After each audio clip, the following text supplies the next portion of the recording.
Bonsoir à toutes et à tous et bienvenue dans Regard Croisé. Nous parlons ce soir de la Côte d'Ivoire où l'État dévoile sa vision du futur organe électoral. Du Burkina Faso où 846 millions de produits frauduleux sont saisis. Le Bénin, Kangui Dazanaï, maintenu en détention après son audition. Et puis au Togo, l'opposition et les organisations de la société civile vont debout contre la sortie des vétérans de l'armée. Pour en parler, nous avons sur ce plateau Credo Tété. Bonsoir Credo. Bonsoir étonnant et merci pour l'invitation. Credo est journaliste et analyste politique. Jacques Diakouti. Bonsoir Jacques. Bonsoir étonnant. C'est un grand plaisir de retrouver mon confrère Credo Tété. Ça fait très longtemps. Et grâce à toi, on se rapproche encore. Et grâce à New World TV et à Regard Croisé surtout, Jacques est journaliste. Suite à la dissolution de la commission électorale indépendante en mai dernier en Côte d'Ivoire, le Premier ministre Robert Begré-Mambé a réuni lundi les partis politiques et la société civile. L'objectif, présenter la feuille de route du gouvernement ivoirien pour la mise en place d'un nouvel organe électoral. Alors, le gouvernement envisage un nouveau système, Credo, pour remplacer la commission électorale indépendante. Est-ce que vous pensez qu'un éclatement des tâches électorales en plusieurs organes garantira donc une meilleure neutralité?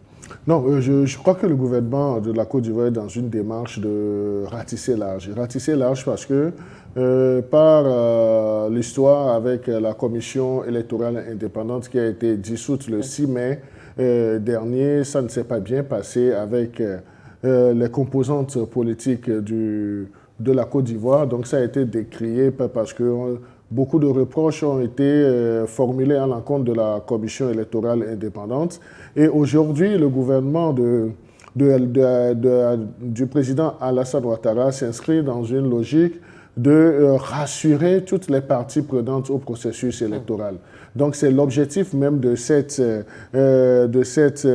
démarche et on nous parle de feuille de route du nouvel organe électoral. Donc c'est échanger avec les acteurs politiques et de la société civile sur, disons, la composition, l'organigramme ou bien sur les tâches qui seront dévolues à ces démembrements qui vont agir dans un processus électoral. Donc je crois que c'est une très bonne démarche, le fait même d'approcher, de rapprocher la chaise avec les partis politiques pour essayer de les mettre dans le centre de la décision parce que seul le gouvernement ne peut pas organiser et aller aux élections. Donc il faut qu'il y ait des acteurs politiques et des acteurs de la société civile qui puissent donner vie à un processus électoral. Donc là, et aujourd'hui, la méthodologie ou bien le mécanisme qu'on met devant, c'est un mécanisme qui soit beaucoup plus moderne et consensuel en ce sens de la définition même des organes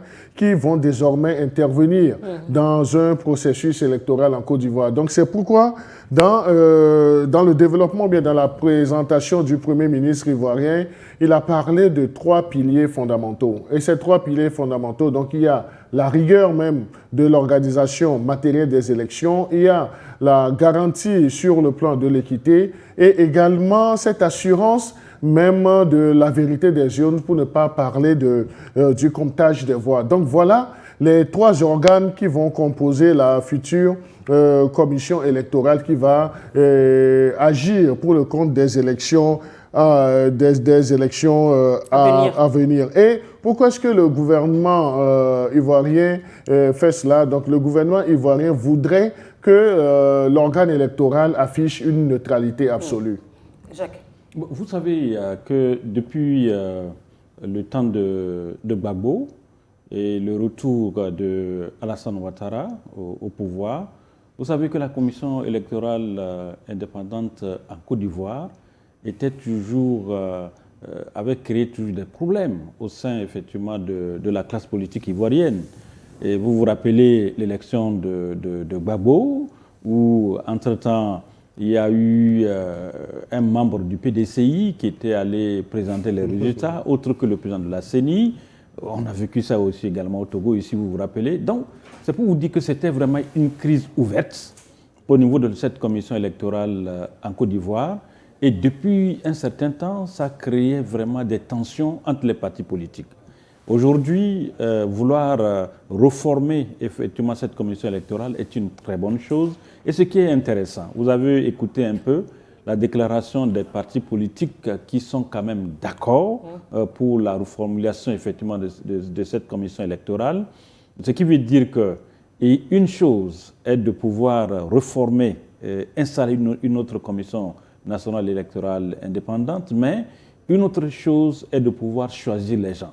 Parce que vous savez, reformer est une bonne chose, mais comment amener tout le monde à pouvoir accepter, adhérer à cette commission, c'est à ça effectivement que le Premier ministre ivoirien est en train de s'atteler. Et j'ose croire, avec la rencontre de la dernière fois, vous avez vu, j'ai suivi un peu Blé Goudé qui s'est exprimé par rapport à cette commission électorale, où il disait que c'est une bonne chose que finalement la Côte d'Ivoire puisse sortir effectivement de ce problème de l'organisation des élections, parce que organiser une élection est une chose, la proclamation des résultats également est une autre étape, et l'acceptation également des élections, les résultats. Donc je crois que... Par tous les acteurs. Par tous les acteurs. Donc je crois que les trois piliers dont le Premier ministre a fait cas, il est important également que tous les acteurs s'accordent par rapport à l'organisation. D'abord, à la composition de cette commission, comment faire accepter cette commission-là par les partis politiques et après avoir accepté, comment mettre maintenant en valeur cette commission pour que demain, quand il y aura par exemple les élections, qu'il ne puisse pas avoir encore les morts d'hommes par rapport à ce qu'on a assisté, ce qu'on a vu en Côte d'Ivoire. Ce n'est pas seulement la Côte d'Ivoire, il faut reconnaître que l'Afrique a souvent des problèmes dans l'organisation effectivement des élections. Une chose est d'organiser, une chose est de proclamer, une chose est d'accepter les résultats. Donc je crois qu'avec cette refonte au niveau de la commission électorale en Côte d'Ivoire, j'ose croire qu'un soit un peu, cette crise-là sera derrière les Ivoiriens. Parce qu'il faut reconnaître... Alors Jacques, pour le moment, est-ce que tous les acteurs ont accepté ou bien certains ont mis des réserves? Certains ont effectivement des réserves. Vous avez effectivement raison. Mais ce qu'il faut reconnaître, quand vous prenez par exemple aujourd'hui les acteurs ivoiriens, vous prenez le cas de Gbagbo, vous prenez par exemple le cas de l'actuel président de la République, vous voyez qu'Alassane Ouattara, on sent qu'ils sont plus vers la porte que vers l'entrée. Donc je crois qu'ils sont en train de faire tout ça pour préparer la nouvelle génération par rapport aux futures élections. Parce que quand vous voyez même le Premier ministre qui gère par exemple cette rencontre, vous savez également que c'est des gens qui ont fait quand même leur temps. Il est important qu'avant de partir, de poser des jalons pour que ces jeunes qui vont prendre désormais les rênes de la République ne puissent plus créer encore les antécédents que ses prédécesseurs ont eu par rapport à l'organisation de ces élections. Donc je crois que c'est vraiment une bonne chose. Il faudrait que, c'est vrai que pour le moment, quand vous prenez le PPAC de Laurent Gbagbo, vous savez qu'ils émettent toujours des réserves, des doutes par rapport à la refonte même de cette commission électorale. Mais je crois qu'ils prendront le train.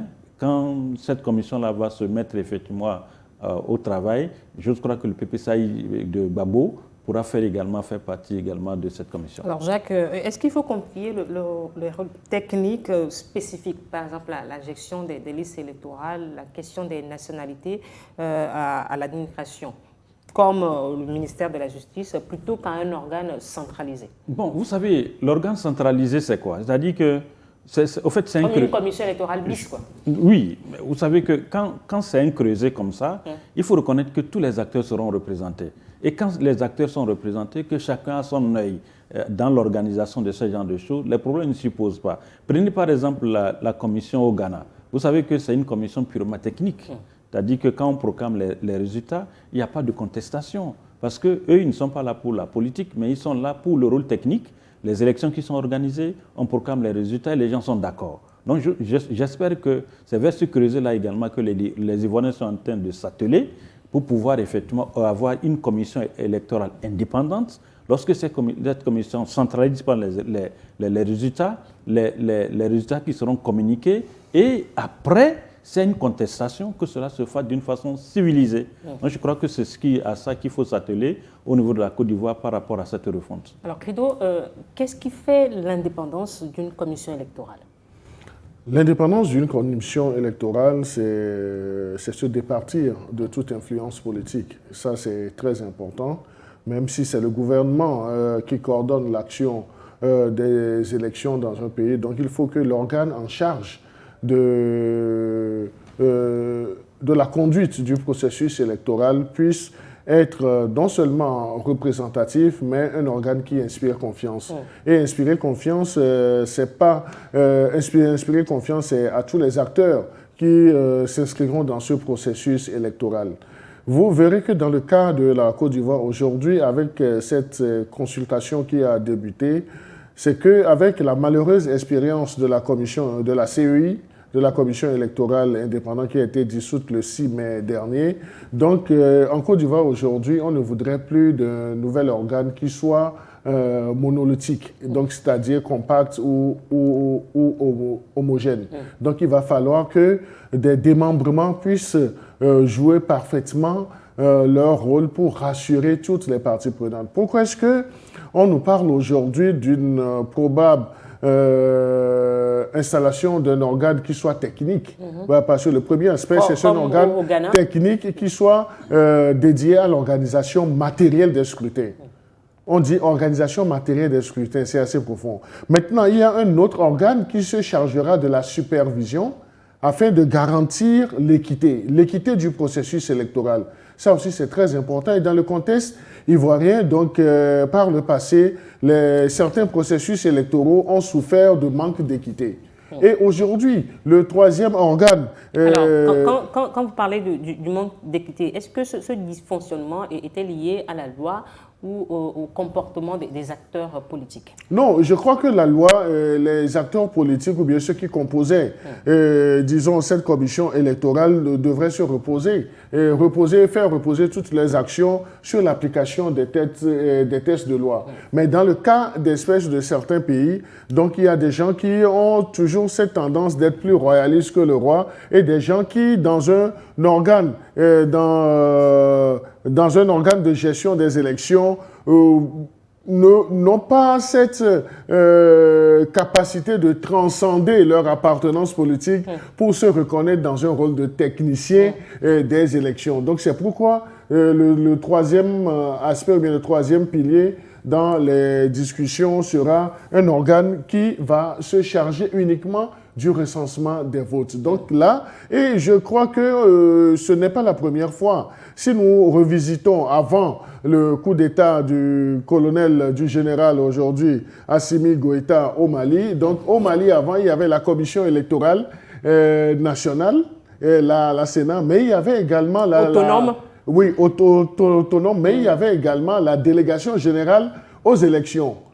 Donc là, c'était deux entités différentes. Il y a une entité qui s'occupait uniquement du recensement des électeurs, de confectionner la liste électorale, et un autre organe qui supervisait tout le processus électoral, le déroulement jusqu'à la compilation, jusqu'à la proclamation des résultats. Maintenant, l'objectif visé par les autorités de la Côte d'Ivoire, c'est d'arriver aujourd'hui à avoir une structure qui affiche une neutralité, non seulement absolue, mais une neutralité qui assure un fonctionnement professionnel, légal, transparent et accessible à tous, et surtout qui puisse rassurer toutes les parties prenantes. Alors, quelle place accorder à la société civile donc, pour atteindre cet objectif? Ça, c'est une très belle question que vous avez posée, parce qu'il faut reconnaître aujourd'hui, étonnamment, que le vrai problème de l'Afrique aujourd'hui, ce n'est pas ceux qui votent. Ceux qui votent n'ont aucun problème. Mais le vrai problème aujourd'hui en Afrique, c'est comment, après le vote, comment gérer le vote, après, comment proclamer les résultats, comment faire accepter ces résultats-là par tous. C'est tout le problème au niveau de l'Afrique. Et aujourd'hui, on a donné l'exemple du Ghana. Au Ghana, vous n'allez pas voir, par exemple, les partis politiques avoir leurs représentants au sein de la commission. Les gens sont purement techniques. Et lorsque vous n'avez pas, par exemple, ces représentants des partis politiques au sein de ces organes pour organiser les élections, on n'a pas de problème. Parce que si X est là, il est là pour le peuple. Si Y est là pour le peuple. Y n'est pas là pour le parti jaune ou bien le parti rouge. Et quand c'est comme ça, lorsque par exemple on organise l'élection, vous n'aurez pas du tout de problème pour proclamer les résultats. Mais lorsque vous avez trop d'implications politiques au sein des commissions, c'est là qu'il y a toujours le débat. Et c'est à ça qu'on a assisté au niveau de l'Afrique, dans l'organisation effectivement des élections. Et vous voyez même, le jour du vote, comme on l'a dit, il n'y a pas de problème. Le jour du vote, les gens n'ont pas de problème pour voter. Mais c'est après le vote, quand on commence maintenant par compiler les résultats... Parfois, les gens ont des problèmes pour voter le jour du scrutin. Hein. Oui, ça c'est... Les bureaux de vote ne sont pas ouverts à temps. Ça, c'est au niveau de l'organisation. Je suis d'accord avec vous. Ça, c'est au niveau de l'organisation. Mais ce que je voulais dire, je parle de la contestation. Vous voyez, ça, c'est l'organisation. Ça, c'est l'organisation matérielle au niveau des élections qui crée souvent des problèmes.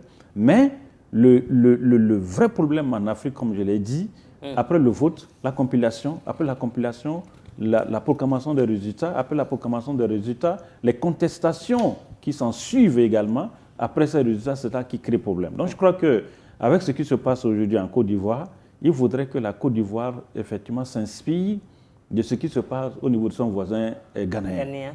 S'ils arrivent à s'entendre sur, effectivement, une commission électorale technique, je ne pense pas qu'ils auront également des problèmes pour ressusciter encore les vieux démons que la Côte d'Ivoire effectivement a subis. J'ose croire qu'avec cette refonte-là, je ne pense pas que la Côte d'Ivoire puisse vivre encore ce genre de crise par rapport à l'organisation de ces élections. Nous évoquons dans le sujet 2 la récente saisie de marchandises illicites d'une valeur de 846 millions de francs CFA au Burkina Faso. À très bientôt.